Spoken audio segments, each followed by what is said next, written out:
अगर तुम यह चाहते हो कि तुम्हारा शरीर स्वस्थ हो तो केवल सोचने से कुछ नहीं होगा।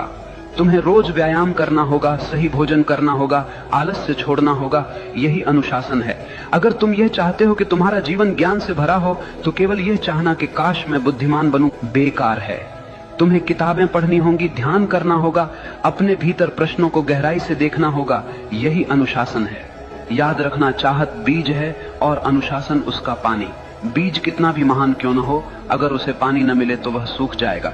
ठीक वैसे ही तुम्हारी चाहतें बिना अनुशासन के मर जाती हैं। आज दुनिया में लाखों लोग सपने देखते हैं, लेकिन केवल वही लोग सफल होते हैं जिनके पास अनुशासन है, क्योंकि सपनों को हकीकत तक पहुंचाने का काम केवल अनुशासन ही करता है।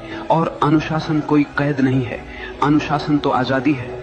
आजादी इस बात की कि तुम अपने ही आलस्य, अपनी ही कमजोरियों और अपने ही डर से मुक्त हो जाओ। देखो, एक नदी जब तक बह रही है वह जीवन देती है, लेकिन वही नदी अगर बिखर जाए, फैल जाए तो केवल कीचड़ बन जाती है। अनुशासन नदी के किनारों जैसा है, जो तुम्हारी ऊर्जा को दिशा देता है, गहराई देता है और तुम्हें तुम्हारे मंजिल तक ले जाता है। इसलिए अगर तुम सच में वही बनना चाहते हो जो तुम चाहते हो तो केवल चाहने से कुछ नहीं होगा।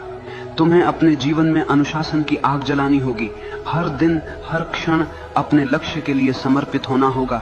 और जब चाहत और अनुशासन मिलते हैं तो चमत्कार होता है। तब मनुष्य वही बनता है जो वह चाहता है। मनुष्य वही बनता है जो वह गहराई से चाहता है। लेकिन याद रखना, यह जीवन कोई खेल नहीं है, यह तुम्हारी चेतना की यात्रा है।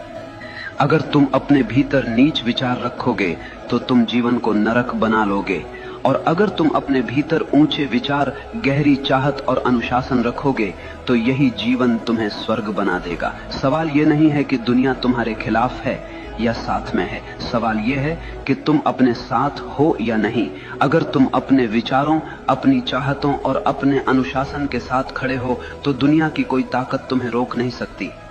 याद रखना, भाग्य बाहर से नहीं आता, भाग्य तुम्हारे भीतर से जन्म लेता है। जैसे तुम सोचते हो, जैसे तुम चाहते हो, जैसे तुम जीते हो, वही तुम्हारा भविष्य बनता है।